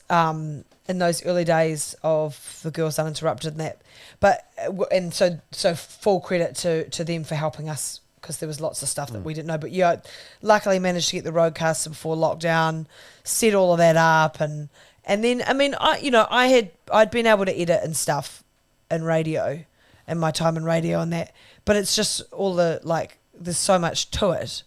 But also, I from day one, I made sure that I made my life easy for myself. It was like, I was live on the radio, live on the television. That's as live. I don't want to over-edit it. I don't want to overproduce. So the products that I still put out are almost hardly edited at all, just for that very reason, that it was like, well, the more editing, it's going to be on me. But also, we're in a good place now with podcasting. Like, it's never been a bigger or sexier medium than what it is now. But when you started in February 2020 doing Kiwi Yarns, I'm guessing for you it was like a branding exercise to keep your name out there, rather than thinking, I'm going to make so much money by sponsoring this. It's funny, because if you think about it, I'm pretty sure podcasts are podcasts have been around for 20 years. So when people say new media, I'm like, that's not new. They have been around for a long time, but bless us in New Zealand, sometimes we're a bit slow to the uptake, right? But I think... No, I always saw an opportunity there, and I love long form. But yeah, I guess in the immediate decision making process, it was like showcasing my talent and skills in an outward manner, so that someone somewhere would hire me for whatever it might be. Whether someone wanted me to help them with their podcast or host their podcast, or so it was. I was trying to just, everything that I was trying to do in the podcast space or filming stuff or emceeing was like trying to be like, hey guys, I'm here. and I'm available. I've and still got it. Yeah, so yeah, someone at yeah. ZB would go, oh, Brodie Kane, she does a good interview. That sort Well, of I mean, yeah. yeah, No? no, but like ZB, I don't know. I don't think I'd ever be the fill-in for Mike Hosking. Put it that way, you know. Yeah. But no, I think. I guess to a degree, there's an element of you wanting to show that yes, you are out there doing that in a different way. But ultimately, it wasn't like and I actually think I did actually hit up ZB at one point. I was looking for freelancing stuff and that, so I shouldn't laugh. But no one wanted you in those first couple of years. Like I had no work from any of the big players. And so that, again, that's still a bit of a knock to your confidence because you're like, fuck, I actually, and this is, you actually do, you start to think, oh, maybe I am, like, even today, like, I like to think that, I think you have to be aware of your talents, right? Because you need to focus on utilising those. But sometimes you're like, fuck, maybe I'm not. Maybe I'm not. Yeah, maybe I'm not. Yeah, maybe I'm not as good as I think I am. Maybe I'm not on the money here. Yeah. But so that would happen. But yeah, I don't know where I was going with that. But it was all just trying shit out, man. Like it was like, does this work? Nah. Well, I'll do this. And and when we went and filmed Brodie's Roadie with Barry the bar leaner and Laura the explorer, I'm going, right, this is going to lead to something. Tourism New Zealand's going to pick this up. Look at this great content. Tumbleweed, or right, I've said yes to this, so maybe it will lead to something else. And so, but you just had to just like keep going in all these different ways. And maybe it'll lead to something and maybe it won't. But even if it doesn't, you're creating this this brand and this company. And you must look back now, having done it all on your own, and be fucking proud of it. You know what I mean? If you're at a radio station and you have a good survey, there's other factors that go into it. They can credit it on the promotions or the music cycle or whatever it happens to be. But you have done all this. And I think that comes back to that opening yourself up to allowing yourself to be proud, because in these up until the end of last year, I don't think I'd done that anywhere near enough. I think you're just like so driven by what you perceive success to be and what you think you need to be doing to get that success that you aren't stopping and being proud of yourself. And there's so many moments in those first 3 years that I should have been. And even when I look at it now, it's like you decided to go out on your own in the middle of lockdown, and you had to ride out 2 years, 2 years of it being very similar in nature, and in a very changing media landscape and in economic landscape and all of that, that you did that, and then you moved cities, and then you did eventually go on Dancing with the Stars, and then, and so you just, sometimes I think I'm not patient enough, actually, probably, you want it all now. And actually, it's like, just wait, it's all going to work out. It'll happen. Yeah. It's hard at the time, though. And I feel like in the independence journey, I'm like 2 years behind you. So it's been interesting picking your brains, because I feel like because of when you started and when I started, you're always going to be 2 years ahead of me. So it's inspiring seeing how good things are going for you. But you do have to be patient, eh? Yeah. I think, I don't know, I wonder whether now there's, with TikTok, social media, access to the masses, to the audience, the masses, but like a bigger audience is such an easier thing now, that I feel like generally the thirst for that has grown massively, and I don't necessarily think that that's that healthy. We always used to. How did you find out about the best little cafe, or a really good hairdresser, or word of mouth? And I still think I'm a little bit old school in thinking that, and you couldn't. I don't think you should think like this because it wouldn't be smart to in terms of a business sense. But if you've got something good and that is worthy and in anything, if it's good, if you put in the effort, people will come. It's how much time have you got? How financially backed are you, or whatever, and so the people will come. The reputation will help if you're doing the thing right. But I think now we all go, they're getting 1 million views, or that's got X amount of listeners, or that's number one on the charts, or fuck, And so one of my other favourite sayings is comparison is the thief of joy. And so if you're constantly worrying about what everyone else is doing, you're worrying about what you're doing. And so I've made massive headway with that this year, of not worrying about, you need to be aware, right? You need to be aware of what people around you are doing, but not so much comparing yourself to what others are doing. So it's that balance of being like, okay, we're in New Zealand, you might not have X amount of listeners, but you've got this amount of listeners and they listen every single week. Every single week, there is this beautiful community that listen to what you've got to say. That is amazing. And so actually stopping and being grateful for that, being grateful for what you've done to earn this beautiful following, a beautiful community, instead of going, always looking up, always looking at what else someone else has. So that's been a massive learning this year. So what would your advice be to anyone that's thinking about starting a podcast? Especially given how crowded the market seems to be now. Well, put it this way. If you're a man and you think you've got something to say about sports at the moment, I say good luck to you. I say, actually, if you're a man in general, it's getting crowded in there, boys. It's getting crowded in there. It's a sweaty room. I love that about the podcasting market, though. It's like anyone can go to Rock Shop and buy a guitar. It doesn't mean you're going to be fucking Ed Sheeran. Yeah, and that you're right. Try your luck. Go you're and buy actually a right. It's roadcaster. what I love. That is what is brilliant about it, isn't it? It's like, but it's also what's wrong with it. It's like everyone can get a microphone. Wicked. On the downside, though, everyone can get a microphone. Wicked. No, but you know what I mean. Like, I say that tongue in cheek, but there are. You're right though, Dom. If you want to give something a crack, like anything though, if you want to give something a crack and you're really passionate about it, fucking go, man. Like, absolutely do it.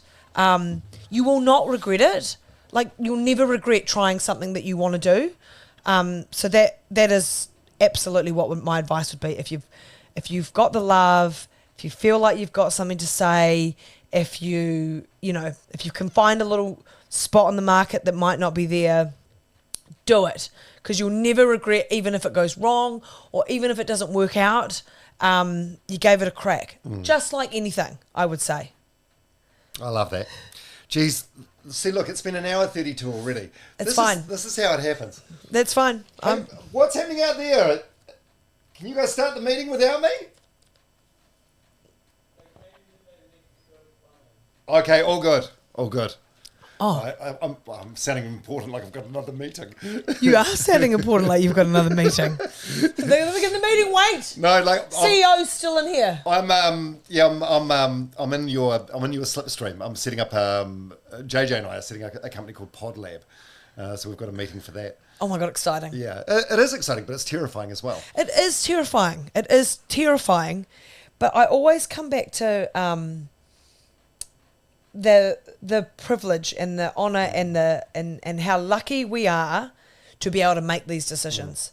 And I always like, if I get all in my head or I'm flapping about, stressed about something, or being dramatic, or I always remind myself of that. I'm like, you are so lucky. You are so lucky that you had those parents, that you had that upbringing, that you had that love and care, and that you still have that now, and you have amazing people in your life that support you, that will have your back no matter what.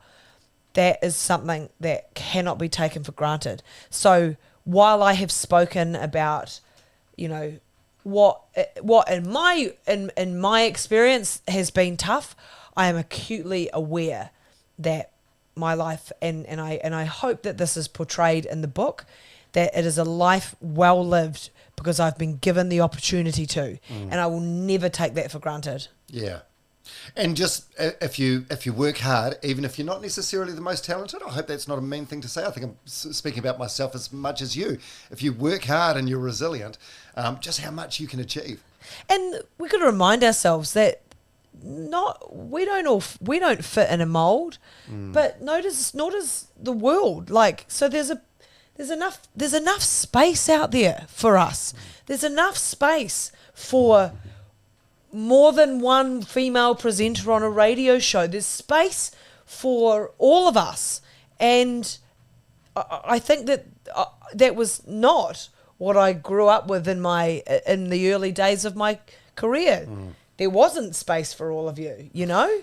But there is space. You just got to find it and just really hustle in there, you know? So you know, I talk about poos a lot. That's not going to be for some people. I'm not going to be what everyone likes. There are people that will not have made it this far. There are people that'll just not like me. I'm completely at peace with that because I don't like everyone. So I can't expect everyone to like me. But the people that are still listening are some of the people that will read your book. And you are very much an open book. And you talk in quite a bit of depth about your 2010 abortion, which is something you talked about publicly a couple of years ago as well. You wrote like an open piece. You mentioned earlier on that your mum had an abortion early on. Also to do with this, when you tell your dad, like, Dad, you're not going to like this, but you didn't tell him at the time, but you tell him when the piece was about to come out. Yeah. Fuck, his reaction was amazing. Oh my God, I know. And that goes back to what I was saying about him earlier, you know. He's an amazing supporter, obviously, of mine. I think one of the reasons I didn't tell him is because of this shame that you carry when you're going through that process. And it's a shame that sits deep within you. And you don't want people to know. Why would you want people to know that that's something that society has told us is shameful, which we now know, thank goodness, but there's a massive percentage of the global population that still thinks it is. But we know now that it's not shameful. And unfortunately, though, it's terrifying because people that don't agree with pro-choice often are very nasty or say very horrible things to people about that. Yeah, under the umbrella of religion. Right? And so it's scary. It's no one wants to be called a murderer, or no one wants people to just think that you're disgusting or foul or you horrible human, you monster. No one wants people to think like that. But I think that so that whole shame that women have carried for fucking however many years, that makes you not want to tell your dad because you're embarrassed. So you don't want to tell. You want your dad to know all the good bits about you, you know? Yeah. And at the time, it took me a few days to even think that I would tell Mum, you know, because I was embarrassed and just felt like a slut. Now, fast forward to 2024, we love sluts. we are, and we embrace, and like we ride at dawn as sluts. Like, you know, even that word has been taken back. Give that back to us. Give that back. That's ours. You know. And so when I did, of course, when it was like, oh shit, it's going to be on the front page of the Herald on Sunday. Jesus Christ, I need to tell Dad. But he was like, then I felt bad that I hadn't told him, you know, and I sort of explained that, but it's like, good on you, girl. I'm proud of you. Why did you expect any different, like from what you've told me about Mars? No. As I say, I don't think it's not that you're worried about how they'll react. It's what you're holding on to. Yeah. You don't want to tell them because you think you've done something wrong. So it's more on your own emotions. Yeah. You know? So You don't want them to judge you because, up until, like, people, because it's what people do. People judge you. People have judged you for having an abortion, even though they don't know you or they don't have anything to do with you. Or your circumstances Yeah. or whatever. So I think you just didn't want to bring them into that. Yes, that was 2010, a one night stand from someone you met at Danny Doolan's after the radio awards. Hey, or something. not Danny Doolan's. That was an Irish guy, Australian guy. No, Australian guy. not at Danny Doolan's. Not at Danny Doolan's, but I do believe just a few bars down. Not Danny. Whatever. Maybe Fox's actually. Okay, so yeah. And actually, did I say in the book that I'd just won Journalist of the Year? Yeah, you do mention good. that. Yeah. So yeah, bang on Journo that night. So that must have been a chaotic. So you held at the time, late 20s. 2010. So 25. Yeah. Okay, so it just wasn't. Did you ever think about keeping the? No. Not. So There it was just wasn't not an one option. moment. There was not one moment that I even thought that would be. It wasn't. I just knew that was not what I wanted to do, at all. So, but still, getting the procedure. Like, do you feel guilt at the time, or? Yeah, you're pretty low. Like the whole. It's just your hatred towards yourself is pretty extreme. This is my experience, because if you look at my experience, and I had a one night stand, but I took the emergency contraception pill 24 hours later. So yes, I'd had unprotected sex, but what I'd thought had taken the necessary measures to, like, sort that out. God, there's even shame in getting the emergency contract. Oh my God. Just shame. Hello upon shame. there. I'm just coming in to let you know that I've had sex and I need your help. Yes, that's right. Does anyone else in the chemist want to know? I had sex last night. Just getting the emergency pill, yeah. But no, so it's a grim time for me, and feeling like I felt like a slut, and that was in a time when that was that was a bad word to use. I felt just yuck. Just like embarrassed and just like I'd done something wrong, Not interestingly though, when I say that, I didn't think I'd done something wrong by making my decision that I did, but I felt like I had fucked up in life. That was that was something that. Like, I don't know, what would you liken it to? That it's not you've just done something. You've just done a life thing that everyone does, and that's happened to have happened. But you feel like you've broken a law. Well, fuck. If you don't go through the process at that time, you would have, because it was still under the Crimes Act. But was it? No. So when I say that, I mean yes. If you an abortion, we only changed the abortion laws. Was it 2020? Because it was still under the Crimes Act, unless you had to have it signed off by two doctors right, who you had to tell that you couldn't mentally, like that you weren't mentally capable. So that only changed relatively recently, which is archaic and wild. So it was such a shameful thing. And as I say, isn't it fascinating that I can sit here, and even though I'm still mildly uncomfortable because I know that how like foul and vile people are about abortions, that's the only reason I'm like, oh gosh, there'll be someone watching this and I'll be like, you fucking filthy bitch. But But we couldn't have talked like this back then. I didn't want to talk like this back then. I didn't want anyone to know. So the only reason one of the reasons I decided to talk about it, though, fast forwarding to 2020, was because of Roe v. Wade in America. And it was like, okay, all right, we're not doing this. We're not doing this. We have to stand up for women everywhere.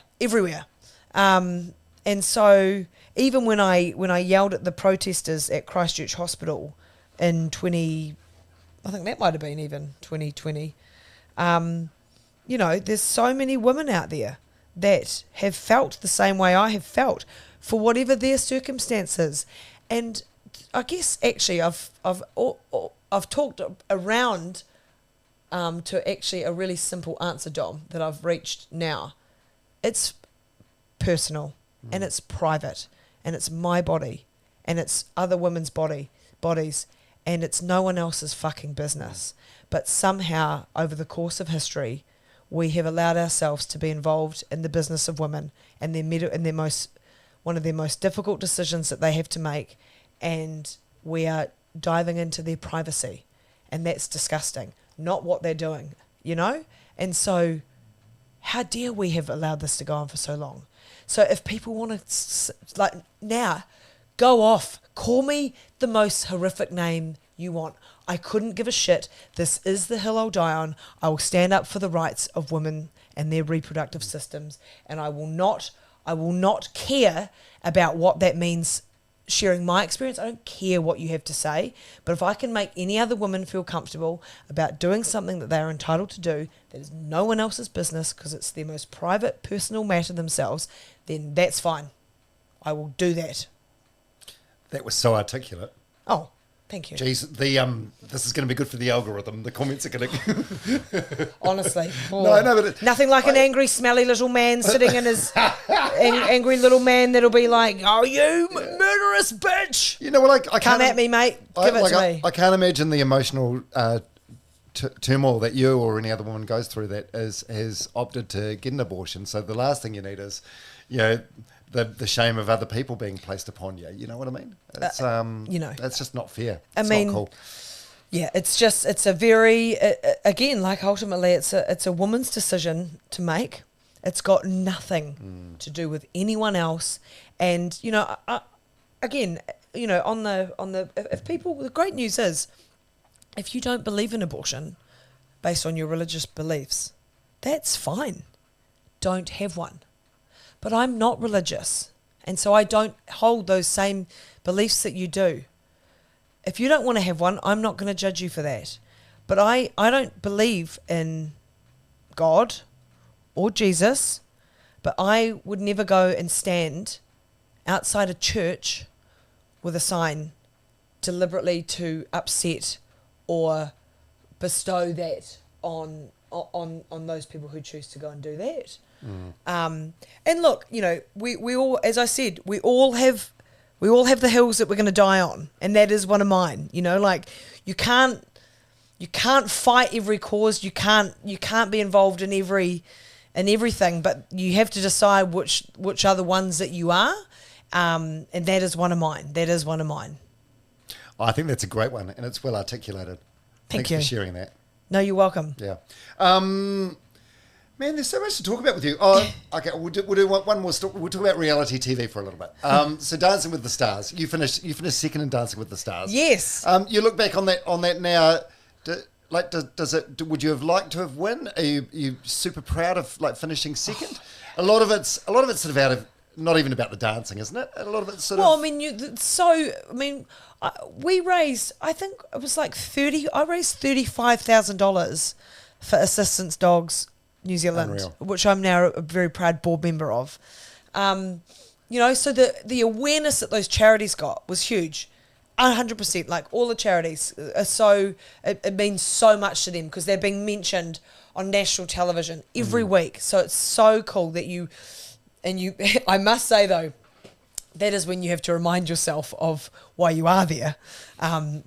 When you're having an absolute meltdown, being like, I can't do it. We're not going to be able to do it. Every day you're crying, every day. But yeah, like, nah, like I don't wish I won. In fact, a lot of people are like, oh, you won, didn't you? And I'm like, nah. You know, or sometimes I'm just like, I don't answer them. I'm like, well, I guess so. You know, I mean, this is the thing. I do talk about this. What is, you know, like, there's winning statistically, right? You've won the Olympics. You've won a gold medal. You've won the under 19 double ski. You've won things on paper statistically.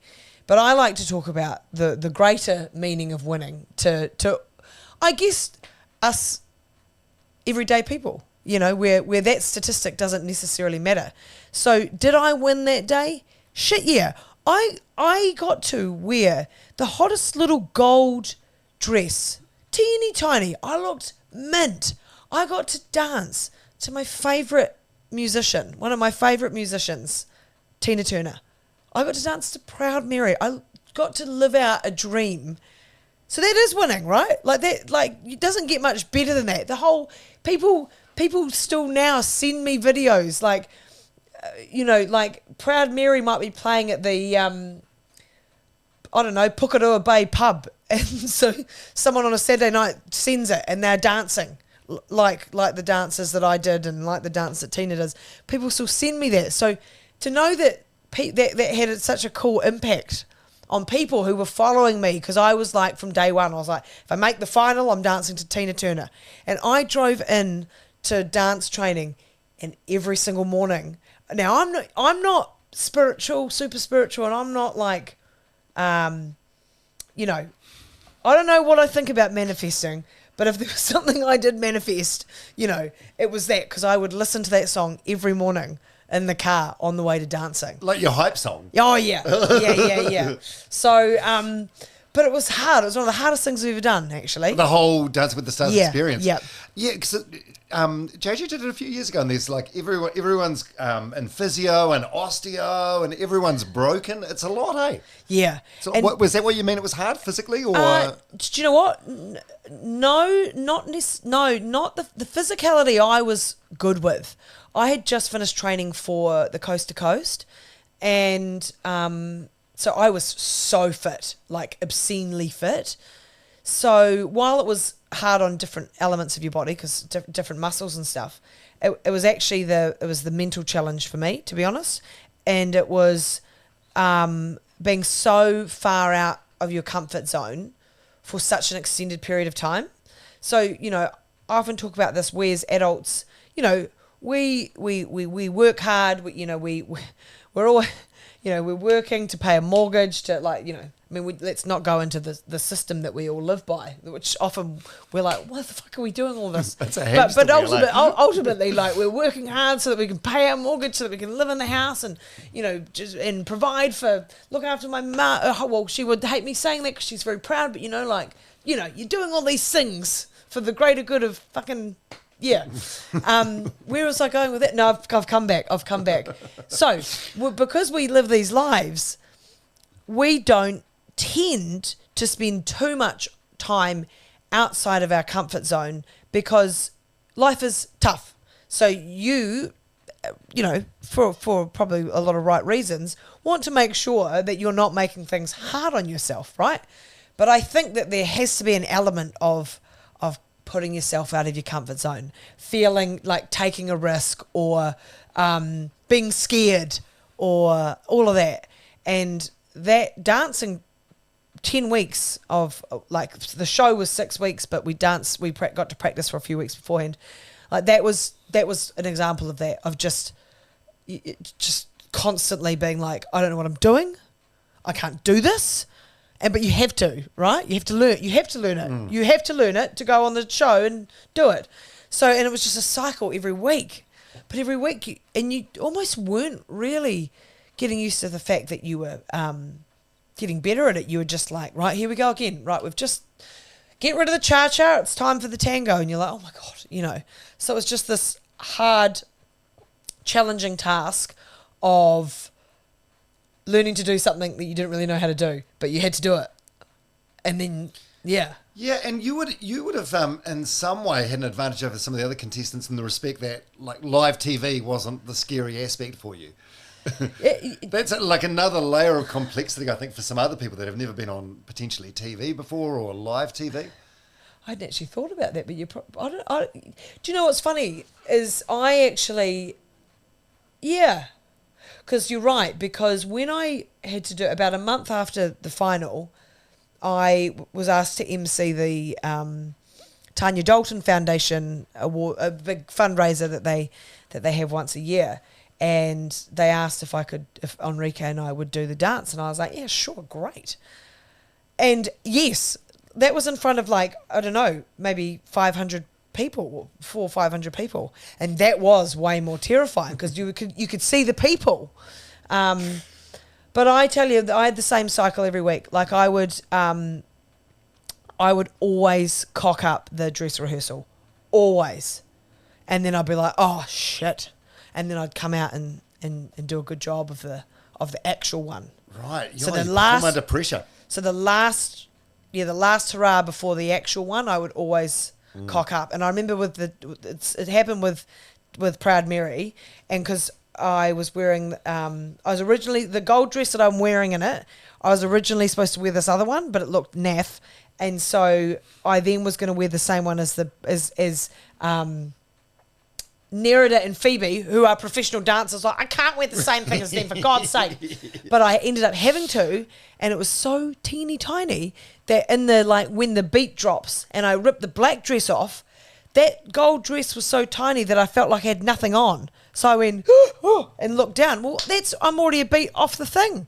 So I was like trying to catch up, and I'd promised myself that I'd enjoy it, and I just felt like I was just catching up the whole time. So at the end of it, I said to Enrique, fuck, I've fucked it up again. And he's like, and what happens when we fuck up the dress rehearsal? What happens? I'm like, oh, we have a good time he's like, exactly. So that was if you hadn't fucked it up, I would have worried about you. Well, that's good advice. God, he's a great guy, eh? Yeah, he's amazing. Do you still see him now? Do you know? It's a strange feeling, eh, when you do a show like that and it's your whole bubble and then suddenly it's not. We were good, like in the initial aftermath, we were good at catching up, and I was even doing a few lessons. We message all the time, and we joke about the fact that we haven't seen each other. Have we seen each other this year? I don't know. He is travelling so much as well with dancing, which is amazing, with Amy. But we're constantly in touch because I miss him and I miss it, you know. And I just wish that I could have just morphed into a fabulous dancer and just, you know. But everyone on that show always says, "Oh, I'm going to keep up the dancing." It's hard. It's hard. Why would you? If you've got no one to perform to or no. Yeah, I know. So, but no, he's great. Yeah, he was JJ's dance partner when she was on, and for years afterwards, he'd just like bowl around on a Saturday afternoon or whatever, and if there was kit set furniture there, for some reason we had a lot of kit set furniture, he'd just like take it upon himself to build things. That's a good human. It's a great human. He was really good at it. Oh, he's such a fantastic. So yeah, we've as I say, this year we've been, both of us by our own admission, have been shit. But I think every time he's like home for a period of time, I'm not. And then he's just like, again, like recently I said, well, we need to catch up. He's like, I'm just going to London. But then I'm back here. And I'm like, well, I'm not here there. You know, it's just that classic thing, right? Do you have like 5-year goals or 3-year goals? Are you a goal setter at all? Or like, what do you want in the future? Do you know that I kind of yes and no. I don't know. One thing I'd love to do is live in Mount Maunganui. I don't know whether that's a goal or like I would love to live there and work from there. I want to live by I want to live by the beach. I want to have a life where lifestyle is lifestyle is really important, like the things that make you happy, that fill your cup. I want to, and the beach and a beach lifestyle gives that to me. So that, I don't know if that's a goal or a want or a like want, a dream or a dream. Yeah, what's the difference between a dream and a goal? A goal's realistic, right? I don't know. I would love to. I have to say at the moment, it's hard, isn't it? Because I used to think that I was probably like a goal setter in a 5-year and a 10-year. But what I found amazing, but also really hard to get used to, is the nature of this job is not knowing what a year looks like. Like, I would say that, I don't know, like 50 to 60% of what I have done this year, I wouldn't have known that I was doing it in January. So... Yeah, you just never know what doors are going to present themselves. Yeah. Yeah, I don't know. I'd like to constantly be, I would like to think that if I am to stay in the work that I'm doing, that I respect and understand and appreciate its evolving nature. And I'd like to think that if I think it's time for me to get off, that I would, if I don't think I can evolve with it any further. Are you allowed to say get off? What do you girls, mean? Like girls get off. Girls get off. Oh, girls get off. You're allowed to say that name? Oh, I don't know. Am I? Oh, no, girls on top. Oh, sorry, I was thinking, yeah. Girls get off is the amazing girls with all the sex toys. Sex toys. Yeah. Girls are allowed to get off, of course. Well, I think whatever you do, you're going to be good at, and I think you're in the enviable position now, where there's probably a lot of people in media that are like insecure about their jobs and positions, given the changing nature of the industry, that would like love to have like a personal brand, but it takes years to build it up, right? Yeah, I think that when you like if I look at when I got made redundant, anyone I've spoken to that's been made redundant has never said, "Oh, I wish I didn't," you know. Hard said at the time, though. Hard said at the time, but you're almost forced to make a choice that at times you maybe should have made for yourself without that being forced upon you. But you're always grateful in the long run that it happened. Actually, to be frank as well, I guess I'll be careful how I word this, but a little bit similar when something happens like burnout, that I think it's, you shouldn't get yourself to that point, but if you do, I think it's some really valuable lessons. So sometimes the best lessons come from when something bad happens to you. And look, again, I want to reiterate, losing a job and suffering burnout, I'm not trying to diminish my stuff, because my stuff's my stuff, but there are people doing it a lot tougher than I am. But if I am owning the challenges in my life, those things have definitely taught me some pretty valuable lessons, and I'm still learning every day. And I still have my vulnerable moments, and that'll usually depend on how tired I am. Like, I'm pretty tired right now. I am in a not really sustainable period of mahi, but I know that that's got an end point. But that's the nature of it, and I'd just like to keep being happy at what I do, and at the moment, everything I'm doing makes me really happy. And I think that that's really important. And I think that maybe when you are at peace with that and you're really happy with what you're doing, that is in fact when you're performing at your best, when you're not sort of worried about what the next thing is, if you're sort of content with where you are with stuff, which is, I think, possibly, like with signing a commercial partnership with Stuff, with the podcast, I feel this weight off my shoulders that I am working with people now, and I'm not just sort of alone and in that kind of space. So there's a real feeling this year of being able to actually like soak it all up.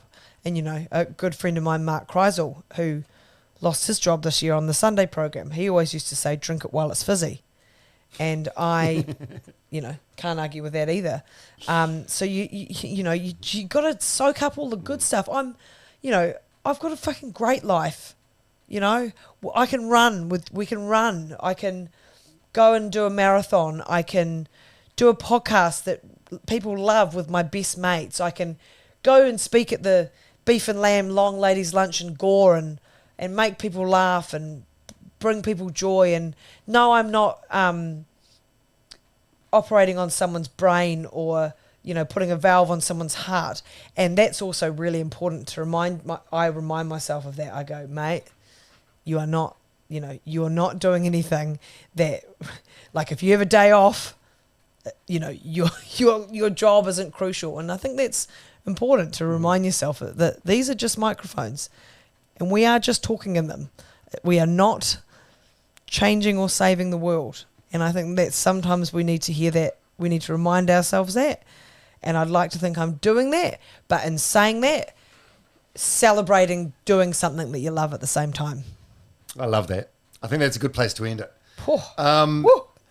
Brodie Kane, Women Uninterrupted. It's a hell of a book. It's bloody cool. And, Thank you. And it's an absolute privilege to call you a friend. Well, and look, we have some great runs. I love that you run with me, even though you're really fast, because that's a measure of a good running pal. Is that pace doesn't matter. And your support is really valuable to me too. So thank you, and thanks for having me on. Basically, told you had to. So no, but you didn't say we had to go for 2 hours and 5 minutes. Oh shit! Oh my god! I can never give you shit ever again about your long podcasts. I wonder if the thing I like about this, it's like people will listen till they get bored. People that love you will see the length of this and they'll be like, yes, 2 hours of Brodie Kane. I wonder if Justin Marshall will say to me, oh, no one needs 2 hours 5 of Fuck Brodie. no! I wouldn't have thought they did either. But we'll see. Yeah, you're inspiring and you're lovely, and thank you so much for coming on my podcast again. My absolute pleasure.